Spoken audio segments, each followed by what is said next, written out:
Les préoccupations matérielles des populations sont nombreuses dans un environnement économique fragile et le peuple attend de ses élus qu'ils apportent des solutions à leurs problèmes. Nos parlements africains perçoivent-ils ces appels? Comment y répondent-ils? C'est ainsi que Venance Conan, directeur général de Fraternité Matin, a lancé les 3 heures de débat entre, d'un côté, Guillaume Soro et Moustapha Niasse, et de l'autre, les journalistes et des organisations de la société civile ivoirienne. Différentes préoccupations sociales et économiques des populations ont été soulevées. Mais avant d'y répondre, le président de l'Assemblée nationale de Côte d'Ivoire est revenu sur les missions essentielles du Parlement, le vote de la loi, le contrôle de l'action gouvernementale et la représentativité. Guillaume Soro insiste pour dire qu'à travers ces 3 missions, le Parlement défend, plus qu'on ne le croit, les intérêts du peuple. Quant à ses voyages à l'extérieur du pays, Guillaume Soro pense qu'il ne rapporte plus que ne coûte aux contribuables ivoiriens. On voyage. Oui, nous voyageons pour que la sécurité revienne en Côte d'Ivoire.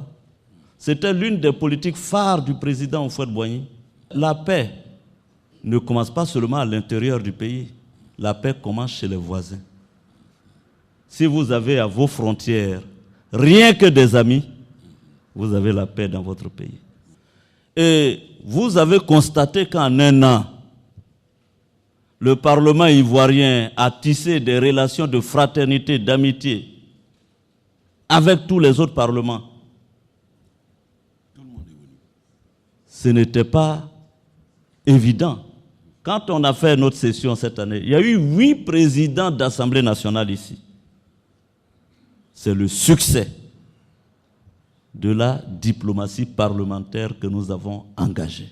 La question du genre a été également au centre du débat et le président Moustapha Niasse a partagé l'expérience sénégalaise avec la Côte d'Ivoire. Nos gouvernements s'échinent franchement à veiller à ce que l'égalité homme-femme soit réelle.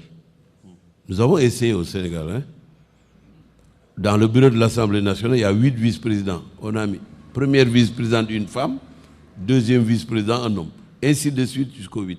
Il y a 64 femmes aujourd'hui à l'Assemblée nationale du Sénégal, sur 150 députés.